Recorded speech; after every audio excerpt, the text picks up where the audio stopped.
Elohim, Shalom Elohim, Pangeran Ilahi Jesus Christ di dalam tubuh Pak Aditya Nugrahanto. Shalom Elohim, mempelai terkasih Ibunda Fe yang diurapi. Shalom semua, Shalom Bapak Ibu, Shalom anak-anak Kristus di seluruh dunia. Hari ini saya mau bersaksi tentang jalan-jalan pertaubatan saya selepas penerimaan tanda itu menuju salib Kristus kepada cahaya kasih-Nya, anugerah-Nya yang ajaib. Jalan menuju salib Kristus itu ialah jalan penderitaan ya Bapak Ibu, yang saya pikul dan saya lalui dalam pertaubatan saya. Dan kepada cahaya kasih anugerah-Nya yang ajaib itu adalah belas kasihan Tuhan yang saya terima selepas itu. Nah, jalan pertaubatan saya tidak semudah itu ya Bapak Ibu. Saya pernah merasakan ditinggalkan Roh Kudus selepas penerimaan cairan itu. Saya tegaskan, cairan itu adalah tanda 66. Anda ahli bijak pintar kitab, Anda percaya atau tidak, itu tergantung, itu pilihanmu. Karena kami bersaksi berpatokan kepada Roh Alfa dan Omega di dalam tubuh Pak Aditya Nugrahanto, Tuhan Yesus itu sendiri. Ketika mata saya dibukakan tentang cairan itu, saya berusaha berbalik kepada Bapa memohon pengampunannya. Tetapi pengampunan itu tidak semudah itu ya Bapak Ibu, harus bayar harga. Pertaubatan saya dimulai apabila saya menemukan channelnya Mempelai. Dan video kesaksian Mempelai yang saya tengok itu sudah dihapus oleh 66. Kebanyakan videonya sudah dihapus supaya kebenaran ini tertutup kepada dunia manusia. Di dalam video itu, Mempelai telah diundang oleh salah satu channel. Dan pada ketika itu, mereka menyebut cairan itu sebagai jus avocado ataupun enjusan. Dari video itulah saya mendapat pengertian bahwa cairan itu adalah tanda 666. Di dalam pertaubatan saya Bapak Ibu, saya memikul salib penderitaan jiwa dan roh saya.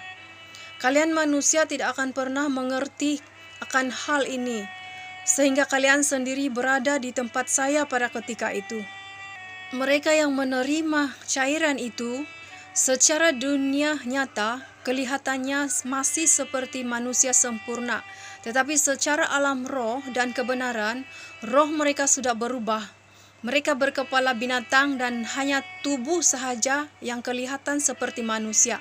Makanya Tuhan tidak mengenal mereka lagi. Lihat saja manusia sekarang. Sifat mereka telah dirubah menjadi sifat binatang. Kebenaran diberitakan tetapi mereka masih tidak mau bertaubat. Rahasia ini besar, bukan semua orang dapat menerimanya. Tetapi kerendahan hatilah yang membawa engkau kepada pengertian itu. Ditinggalkan Roh Kudus itu amat sakit ya Bapak Ibu. Ia masuk sampai ke tulang-tulangmu. Kau tidak akan pernah ada damai sejahtera lagi apabila kesadaran itu ada di dalam engkau. Di setiap doa saya selalu memanggil Roh Kudus itu. Roh Kudus, di manakah engkau? Kembalilah kepadaku. Bapak, begitulah jeritan hatiku ya Bapak Ibu. Ada kalanya mulut saya tidak dapat berbicara, tetapi hati saya lah yang menjerit kepada Bapak. Saya memanggil Bapak, saya bilang, Bapak, saya di sini. Marilah Roh Kudus, kembalilah berdiam di dalam hatiku. Saya memang layak menerima ini, tertolak sebab saya sudah berdosa. Saya tidak menyelami hati Bapa. Saya ditipu Lucifer karena saya tenggelam dengan kehidupan di sekeliling saya. Bapak, saya bilang, Dengan siapa saya menceritakan isi hati saya jika Bapak meninggalkan saya? Saya sudah mati, walaupun saya masih hidup di dunia ini. Marilah Roh Kudus, kembalilah ke dalam hatiku. Apa yang harus kulakukan untuk Engkau berbalik kepadaku, agar Engkau memandangku lagi? Saya tidak sanggup menoleh ke belakang Bapak Ibu, mengingat jalan-jalan pertaubatan saya. Ia sangat sakit. Tetapi saya dipanggil untuk bersaksi bagi kalian. Itu tidak mudah untuk dikenang Bapak Ibu. Ia tidak indah. Ia sangat sakit. Ketika saya berdoa kepada Bapa, sekujur tubuh saya ini bergegar. Saya ibaratkan diri saya pada ketika itu, keadaannya adalah seperti seorang anak kecil dalam lingkungan 4-5 tahun yang ditinggalkan di suatu tempat oleh ayah ibunya, dan ia memanggil-manggil, menangis, dan ia tidak menemukan sesiapa yang ia kenal. Demikian rasanya hati saya pada ketika itu. Saya teringin meluahkan rasa hati saya kepada orang sekeliling, tetapi saya tidak menemukan sesiapa yang mempercayai dan mahu mendengarkan hati saya. Kemana-mana saya pergi, hati saya tidak pernah berhenti berbicara kepada Bapak. Baik ketika di dapur, baik ketika tidur, saya tersedar di waktu malam, saya memanggil-manggil Bapak. Bapak, Bapak, saya bilang, saya di sini. Di dalam jalan pertaubatan saya bersaksi kepada adik-adik saya dengan suami sendiri. Tetapi mereka tidak mau mendengarkan saya. Saya ada seorang anak ya Bapak Ibu yang tidak menerima cairan itu. Saya bilang, Bapak, inilah bukti bahwa saya bertaubat. Anak ini tidak akan pernah menerima cairan itu, sekalipun ia harus berhenti sekolah.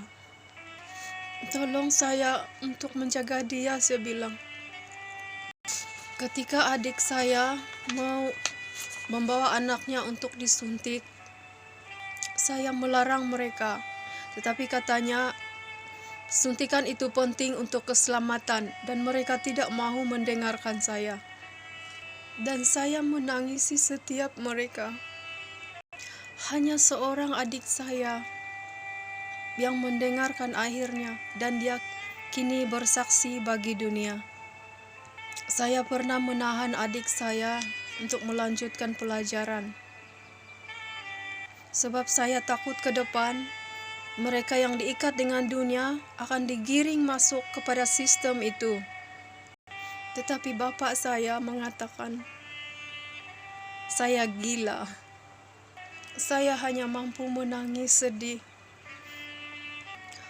Begitu banyak yang saya tempuhi ya Bapak Ibu, saya tetap mengikuti pengajaran mempelai. Ada kalanya di dalam live mempelai itu, hati saya seperti ditusuk-tusuk, karena pengajaran mempelai adalah gada dan besi tajam menusuk sampai ke tulang-tulang. Seringkali saya mau sampai menangis, namun saya tidak berhenti mengikutinya, karena saya berharap ada suatu waktu Tuhan akan memberi kasih anugerahnya bagi kami yang setia dan mahu bertaubat. Bapak Ibu, saya akan sambung di kesaksian yang berikutnya ya. Shalom Elohim, salam damai, salam kasih di dalam Tuhan Yesus Kristus. Tuhan memberkati. Amin, amin, haleluya, haleluya, amin.